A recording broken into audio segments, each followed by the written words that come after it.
Avant toute chose, il convient d'apporter rectification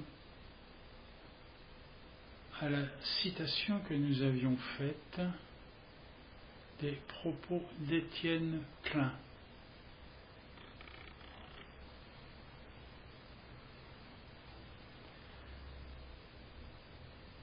Cette citation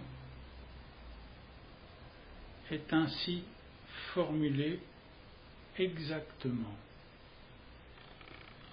Le temps,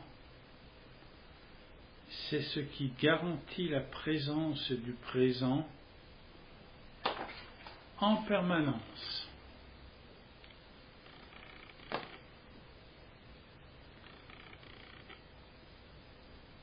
Nous reconnaîtrons face à la limpidité de cette écriture sa pertinence.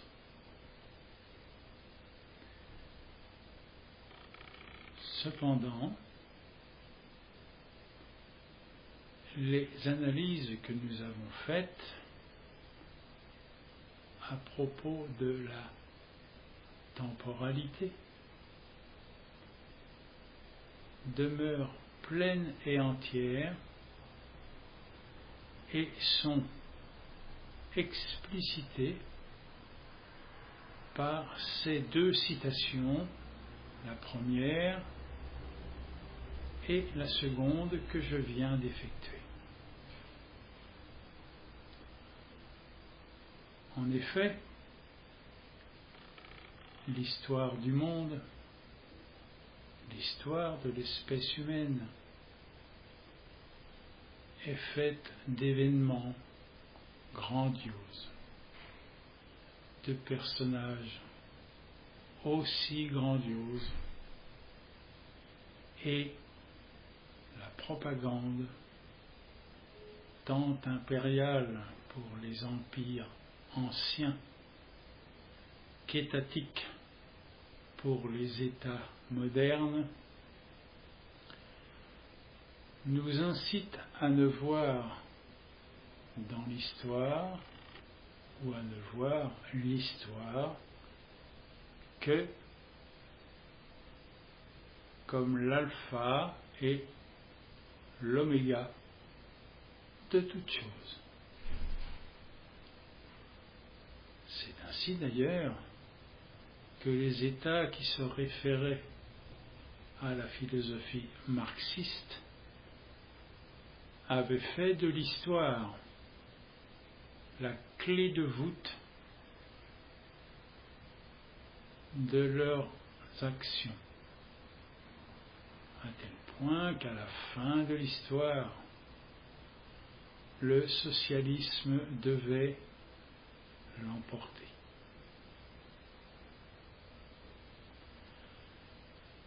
Vrai ou faux, nous soutenons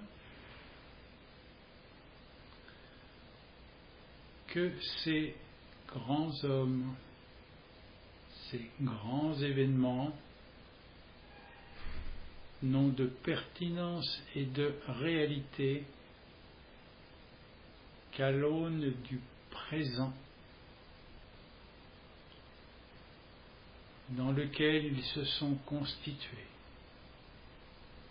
même si ce présent est habité de multiples instants.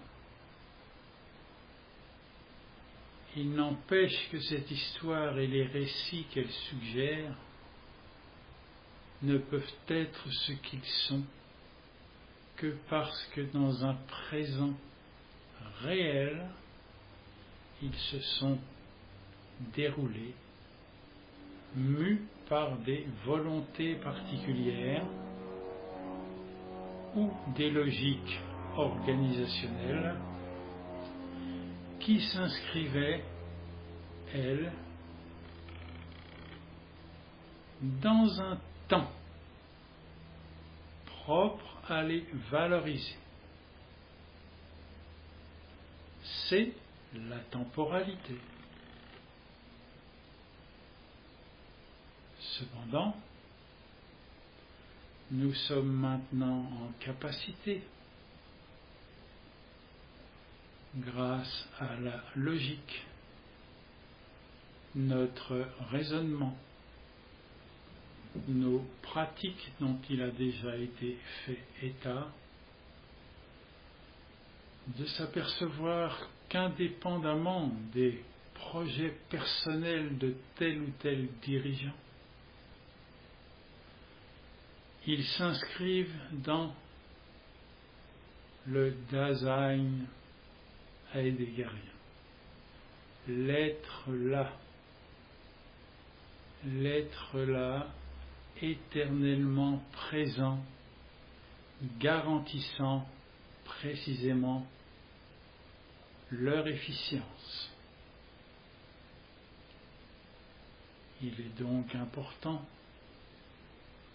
outre le respect que l'on peut avoir aux faits historiques, de comprendre non pas leur inanité, mais leur relativité, d'autant que les puissances qui les mettaient en œuvre avaient des intérêts particuliers de puissance et d'appropriation qui ne sont plus nécessairement les nôtres aujourd'hui. On voit donc bien par cette dernière phrase que le temps, la temporalité sont importants, mais que néanmoins notre esprit est en capacité de les resituer dans une histoire qui s'inscrit, elle, dans ce présent, éternellement présent, à chaque instant présent, qui se déroule sans causalité les uns à la suite des autres.